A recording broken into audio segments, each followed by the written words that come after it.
Alright, today I'll be taking the valve springs off and showing you the tool he made to do it. So here are these nasty cylinder heads. I've got 8 valve springs off of that head. I may put some valve stem seals in them while I'm here. I don't really think it's necessary, but I am going to clean these cylinder heads up with some warm soapy water, scrape all the gasket material off, and so forth. Basically just make sure everything looks right. Straight edge came in today. I will check those. I'll show that process, or check these heads with the straight edge. I'll show that process tomorrow, as well as I'll double check the block deck. It's probably one of those tests you're better not to know, because what are you going to do about it at this point? But just for peace of mind, or lack of peace of mind, we'll check it. But I did want to show you the valve spring compressor. I'm sure you could build a better one, but this was one I just cobbed together real quick tonight. I took a piece of angle iron that doesn't have any flat steel. If you're building it from scratch, buy flat steel. But I took a piece of angle iron and I cut the angle iron, and so that was how the angle iron was. So I cut the angle to make me 2 pieces of flat steel. I then drilled 2 holes. Forget the exact size, but just measure your bolts and drill accordingly. And you actually need it a little bit larger than the hole, than the bolt. The hole needs to be larger so you can pivot the clamp, unless you just make the tool perfect to where it bolts up dead center. In my case, I had it right, but it warped when I welded it. I figured it would do that, but it is what it is. I was not sure how well welding the C-clamp would work. I had to shorten the C-clamp here and weld it to the flat plate. I was wondering, it's cast iron, how well would that weld, or cast, some form of cast. I could tell by the way it ground it wasn't as good a metal as this angle iron steel here. So as I welded it, I tried to stress relieve it with the chipping hammer. Tapped it, welded a little bit, tapped, welded a little bit, and tapped. Same for the top and bottom. That's why my welds don't look the best. But anyway, after that, I cut a flat piece out where it would fit over the valve springs, like such. And then found 2 bolts, short bolts, that screw into the pedestal here. So this is how this works. I'm sure you can see, but I'll just show you taking one valve spring off.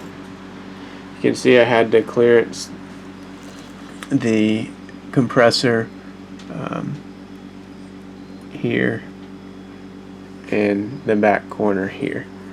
Just start your bolt. Leave them finger tightened. No, that's tight enough there. You could put a washer on it if you had it to spread the load out. It would probably be a good idea to put a washer on these aluminum pedestals just so you don't mess anything up. But I've been careful and not had an issue yet. So we got that. You can see how the clamp, you can pivot it. It'd be better if it was a little more in the center.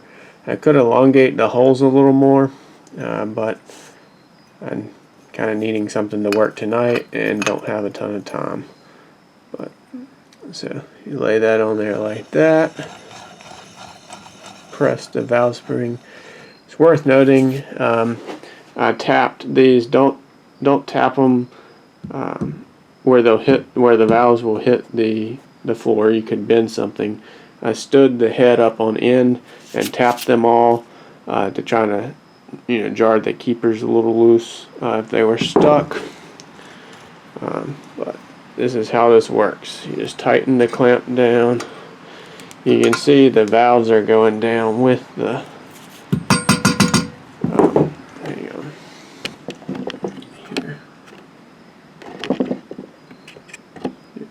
can see. So you're going to have to pick the head up. I don't have enough hands to get real good footage and do this, but apply some pressure on the valves with your fingers and tap the valve, and it will, or tap the plate here, it will come loose.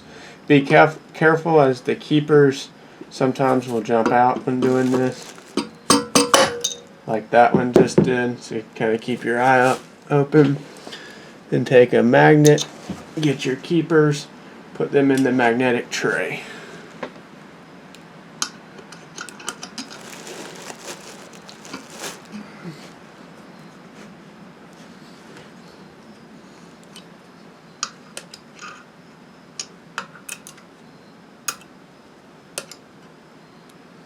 Also got the trusty dental pick. Again, I'm a doctor, not a dentist, but by the end of this, may be a dentist.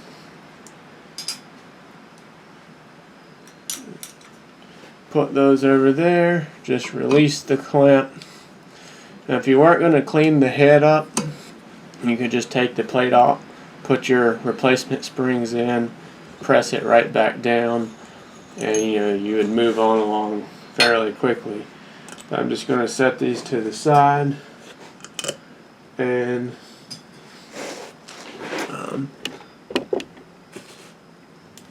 because I'm going to clean the head. Then take your bolts out.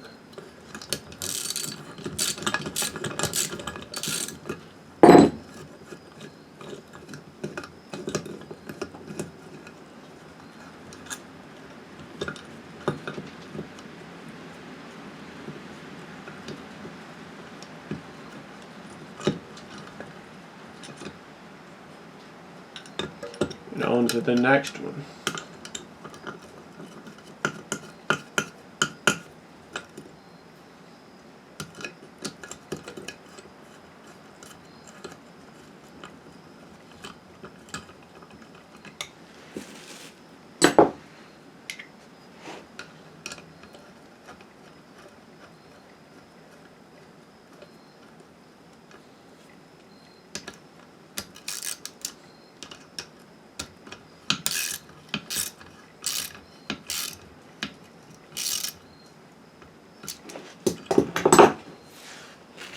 I'll show you what I meant by tapping the valves.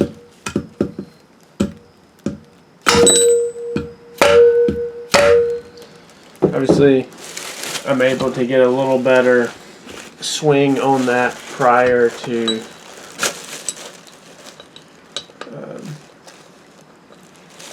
had a valve fall out here. Get that back in there. Don't want to bend any of the valves. You need to keep the valves oriented to the hole they came out of. A cardboard box is good for that. I just left them in the other head. I will get a cardboard box and take them out though and keep them in order.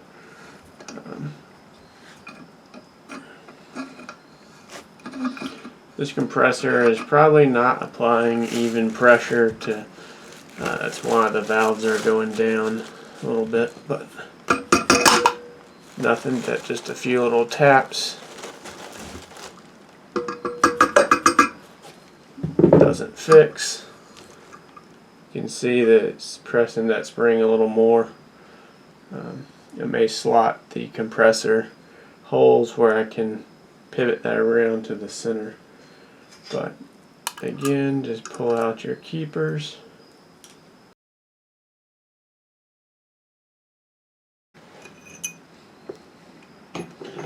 Not bad for a tool I made for about $3.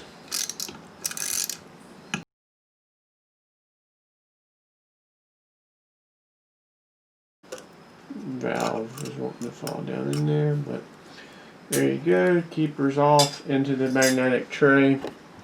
A very good investment from Harbor Freight.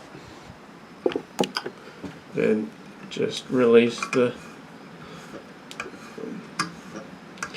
These I'm not worried about too much, but when I go to put the new ones in, I'm going to try my best not to over compress the springs. Alright. And with that, All of the valve springs are disassembled. Obviously we will be reusing the retainers. I've got some pack 1219 springs that are going on here. They're good in the 625 lift. We're running a 600 lift cam. I'm going to look at the valve seats. You could lap the valves at this point, but everything was healthy when I took it apart. It was running fine as far as I know. I ran it on a stand. Didn't have it in a car or anything, but everything seemed healthy. So probably not going to touch those.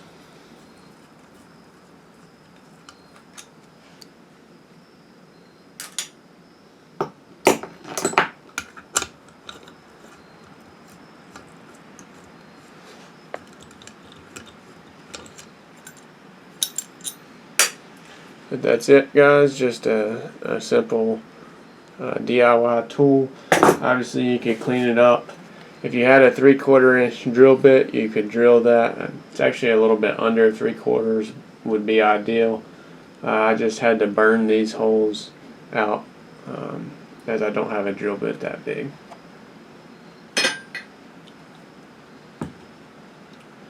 Another option, you could possibly take a jigsaw and make a U. I just didn't have the time for that. Starting to rain, I gotta go get some tools in. Be right back. Subscribe, like, share, let us know what you think. Talk to us. We'll try and talk back at you. See you soon. Bye now.